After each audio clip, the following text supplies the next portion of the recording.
qui êtes investisseur dans la Silicon Valley, pensez-vous tenir un Google français? Et est-ce que vous en cherchez un avec votre équipe?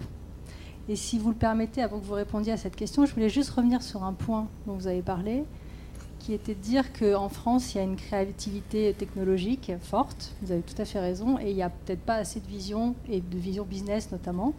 Enfin, en tout cas, on sent que c'est une lacune par rapport aux Américains notamment. Pour voir un certain nombre de dossiers depuis quelques années, je suis tout à fait en phase avec ça. Et j'ai même envie d'illustrer au travers d'une de nos participations, qui est américaine, qui s'appelle Asia. Nous, en tant qu'opérateur dumb pipe, qui est une stratégie tout à fait assumée, où le point d'entrée n'est pas le téléphone, mais plutôt ce qu'il y a au bout du tuyau, c'est-à-dire le client, et la relation client. On travaille de très près avec une société qui a un booster d'ADSL, la France étant quand même pionnière sur ce marché-là, et donc qui s'appelle Asia. Donc nous, on a craqué sur une société américaine. Pourquoi? Parce qu'elle avait fait ses preuves en termes business par ailleurs. Et on est heureux aujourd'hui d'être le partenaire stratégique de cette société pour mettre en place ces produits, ces nouveaux produits. Et aujourd'hui, il y a peut-être des sociétés françaises qui ont la même technologie, mais qui ne sont pas arrivées à ce niveau-là du marché et qui ne nous permet pas aujourd'hui de travailler avec des alternatives françaises. Voilà, donc c'est un exemple aussi de cette différence. Donc plutôt vous aurez une vision business, plutôt vous apporterez des preuves sur le plan business, plutôt les grands comptes, opérateurs ou autres, seront prêts aussi à distribuer. Oui, je connais la société en question. Le nom de la société, c'est le nom de l'épouse de l'inventeur de la DSL. Oui, qui est à Stanford. Son avocat d'affaires est un ami personnel, donc je suis cette affaire-là et je regrette que ma firme n'ait pas pu y être mêlée. Mais c'est un bon exemple. À l'autre, alors, pour tempérer mon propos, il faut voir aussi qu'on tombe aux États-Unis avec les entrepreneurs américains dans le Me Too, c'est-à-dire qu'ils viennent vous voir avec une entreprise comme celle qui vient de réussir. Et donc, c'est du tableur.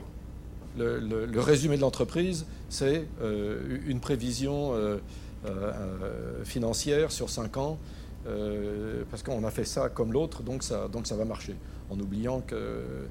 Donc, quelquefois, on peut tomber dans l'autre excès de trop se préoccuper du modèle financier sans voir s'il y a suffisamment d'originalité technologique ou marketing de l'entreprise.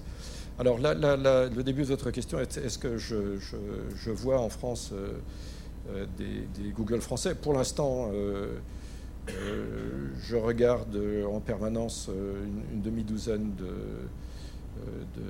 de dossiers. Je ne vois pas aujourd'hui, je n'ai pas encore vu aujourd'hui d'entreprises françaises qui puissent atteindre la taille d'un Google, mais je vois beaucoup d'entreprises françaises dont le chiffre d'affaires dans les 5 ans à venir peut dépasser 100 millions de dollars sur le plan mondial très facilement, ce qui sont de très bonnes entreprises, très intéressantes, innovantes, et qui peuvent dans certains cas changer quelque chose sur le marché. Et effectivement, je suis à la recherche. Je suis en permanence à la recherche d'entreprises. Mon métier, c'est je suis, si j'ose dire, philanthrope à but lucratif. C'est-à-dire que mon métier, c'est d'aider les entrepreneurs, parce que j'aime bien ça. Et je ne me préoccupe pas trop, quand je rencontre un entrepreneur, de savoir à quoi ça va aboutir. Ça va venir tout seul, ça. Hein, si on veut conclure au bout du premier entretien, il faut laisser les choses. L'étude d'un dossier dans mon métier, ça peut prendre jusqu'à 6 mois. Alors ça, c'est une autre chose, monsieur, c'est que lever de l'argent, c'est désespérant. Chez BI, j'ai levé de l'argent sans cesse pendant 10 ans. Donc, et croyez-moi, je vois bien ce que ressentent les entrepreneurs. C'est très pénible de lever de l'argent.